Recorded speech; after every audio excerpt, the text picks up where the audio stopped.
Studio has come out and actually said that, no, they were paid the same amount.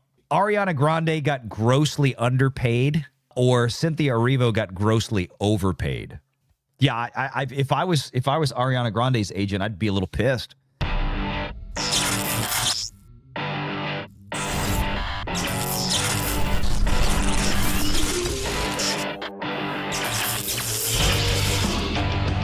Renegade Online. Up earlier when we covered the actual box office side, I guess, and I don't know the veracity of this. Again, I have not had time to really dig it up, but Wall Street Maverick posted this when I guess there is some rumor. Is there any truth to this? Have you seen this? I've seen this rumor, and I've seen an official story that if you were going to try to say that this wasn't true, what do you think would be the believable form of correction? Yeah, I mean, the studio could respond. I mean, the studio did respond, apparently. Okay. They did. And they said that, no, they both made the exact same amount of money, which is patently ridiculous when you consider Ariana Grande versus this is believable. Erivo. Yeah. Yes, this is believable. Ariana Grande has, I mean, how many platinum albums or whatever, how many, I mean, she is the name. Nobody knows who the heck Cynthia Erivo is. So I could believe this. But if the studio has come out and actually said that, no, they were paid the same amount, then either Ariana Grande got grossly underpaid or Cynthia Erivo got grossly overpaid. Well, let's see. According to Variety, the headline here is that Ariana Grande and Cynthia Erivo, however you pronounce it, got paid equally for Wicked. Universal calls pay disparity rumors completely false. Ah, okay. So, but there we go. That is something. So they don't say what the amount is, but they say, they suggest that they did get paid the same thing. Right. So they do acknowledge the original rumor here. False stories about Grande and Erivo's compensation for their work on Wicked circulated over the weekend as outlets like the New York Post reported on unsubstantiated claims by TikTok and Reddit users that Grande earned $15 million to play Galinda. I believe it's Galinda. I don't know. Galinda, yeah. While Erivo was paid $1 million to portray Elphaba, the eventual Wicked Witch of the West. Reports of pay disparity between Cynthia and Ariana are completely false and based on internet fodder. So that's not specific enough for me to say that they made the exact same amount. But if they paid the same amount for Ariana Grande as they did for Cynthia Erivo, then Cynthia Erivo's agent is much better than Ariana Grande's. Yes. And that's what I was saying. Either Ariana Grande got seriously underpaid or Cynthia Erivo got seriously overpaid. One of the two. Yeah, if I was Ariana Grande's agent, I'd be a little pissed. But here's the thing, and they got paid the same thing. Okay, maybe they were guaranteed the same amount because I've seen this before. It's just like in professional sports, right? Hey, you got a $5 million guarantee, and you got a $5 million guarantee.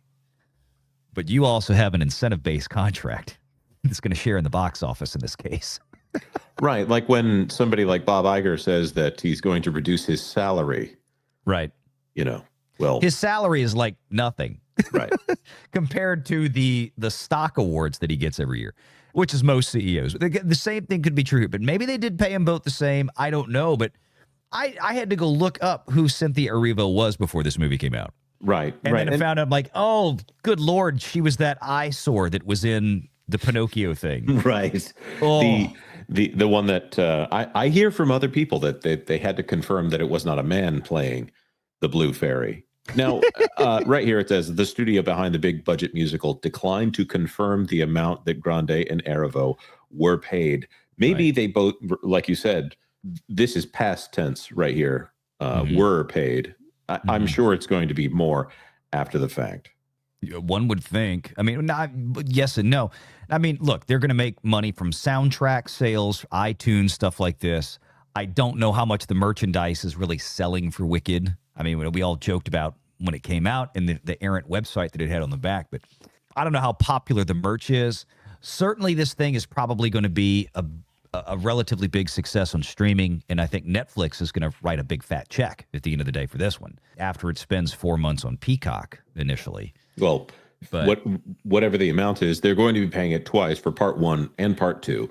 But looking at Wicked versus a typical movie here, Ariana Grande definitely has a career after this. If she wants to do more films, I don't think anyone will question that. They can put her in anything and she will do well. Cynthia Erivo, I honestly question her sanity after watching the press from these films. Like, has she lost a loved one and she's being forced to do press? Yeah, is Ariana Grande sitting next to her to try to it is what it is. Yeah, oops, I didn't realize that was going to pop up that harshly. But yeah, stuff like this. Our own, no, we're not gonna, we can't. No, you get, yeah, no. We can't. No, you're gonna do We've it. cried 500 times today. We've done it. Today.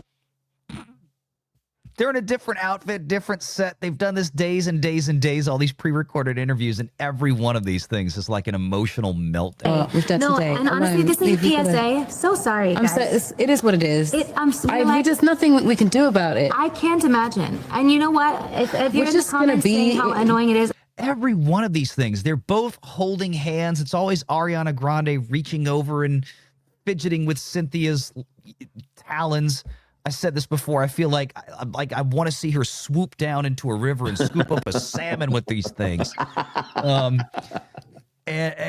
it's the weirdest stuff.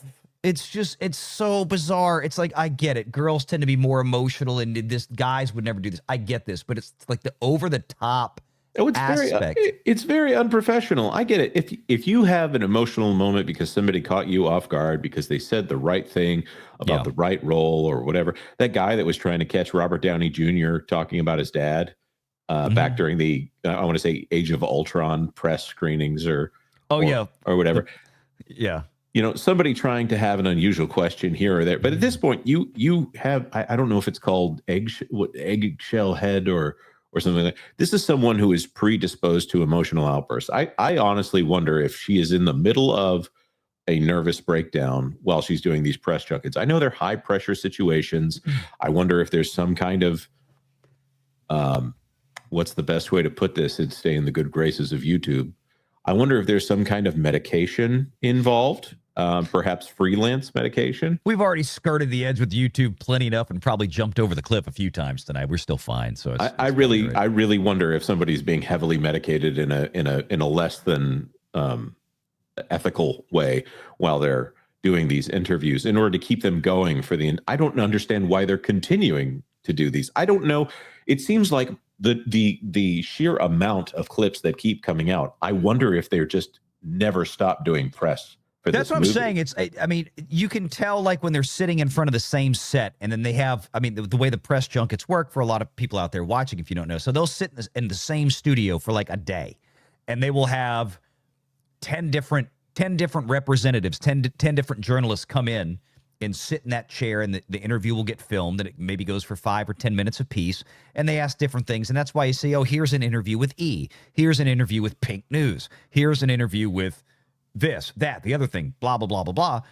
And they all look very similar. Sometimes they change clothes or outfits in between them, so it kind of varies it. But this is the first time I've seen one in front of this set. But yeah, it's the same thing over and over. Listen. I'll say it first. We can't help it. I've said it's not on purpose. I'm annoyed. I'm tired. My tears. We are tired. Actually, I can't even. I felt the same thing outside. I was like, Do not do it here. so tired. Do not do it here. I don't cry before 4 p.m. We can't do it. We've been crying since 6 in the morning. We are not doing it. But we just had our own private cry in the parking lot.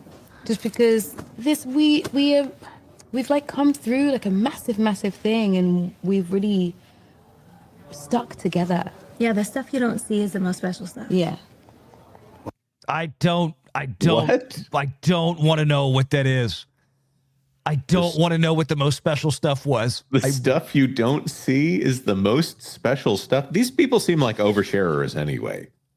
It's a lot of hand holding and touchy feely, and we know Cynthia does not go in for dudes. We know that.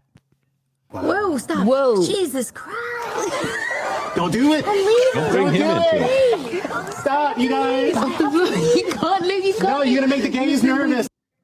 There has to be cocaine involved. Honestly, they're going so to- weird. You're going to make the gays nervous. What is this? How is this? Oh, if I'm Universal right now, I'm going,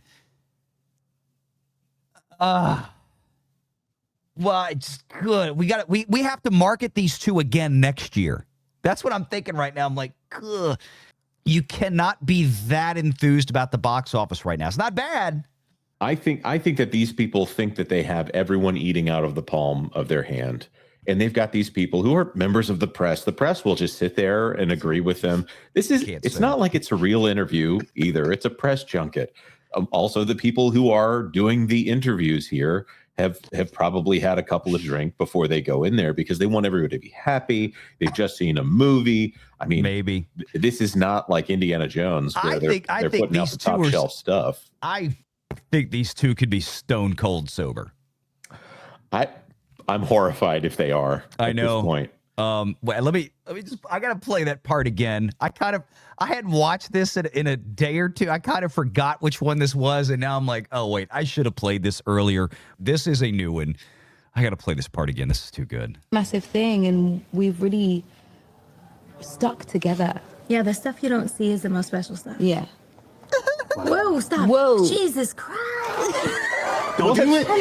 Don't do it. Like nothing happened. She just folds out of the chair and like, I want to give her a cheeseburger. Stop, you guys. You can't leave. You can't. No, you're going to make the gays nervous. The gays are getting nervous. Look, your makeup artist is like sweating over there. Do not come in here. Don't you dare, Daryl. Head back. Tell you back. Okay, I'm going to change it. I'm going to change it for you guys. I don't understand any of this. They're from a different planet. What are we doing? I get it. This is for a female audience, right? Be fair as fair can be. But I don't even think the women are going in for this. I mean, no, I have not seen a single, no female that I have talked to thinks that this is cool or engaging or lovable. It's not like when the women think it's crazy, it's crazy. Okay. You know what I'd really love is if they threw Jeff Goldblum into the mix here with he's a more grounded form of insanity. And to describe Jeff Goldblum as the grounded one, that's really saying something because I see y'all in the chat. I'm sorry. That's why I'm laughing. I'm comments that I'm just not going to pull up, but I got you. There's so many dirty jokes in there. It's so weird, man. Let's see. Eravo is like 37 years old, and Ariana Grande, I think, is younger than that. She's been in 35 in the Hollywood system for a very long time. I imagine they've seen some things, so I can't understand what would go on the set of this that would really be that spectacular. Yeah. Well, it's the things that they can't talk about. It probably didn't happen on the set, but I mean, yeah, this is. This black woman who is queer, who shows up in this way. Absolutely. There's something that I have that many other alphabas don't have. They don't know what it is like to walk through the world like this. The ability to stop talking. So that innately, immediately makes me completely different. And the way he shot it, the way, like the space that he gave me to do it is fucking awesome. I bet it's so sick. Oh god, it's so sick. It's like this is the kind of stuff. Like I said, no other alphabet has been able to feel what I feel as a black queer woman. That did she say that looks? How did she put it? Yeah. As a black woman who is queer, who shows up this way, something that many alphabets don't have. Know what it's like to walk through the world like this. This is the thing that bugs me the most about Cynthia Erivo. She is so narcissistic. Like everything from the time this started with the poster, she made it about herself. Everything since then, every critique, she has taken personally and made it about herself. Stop. For Pete's sake, please. I'm sorry. I have to put this one up on the screen. She keeps her precious in her nose.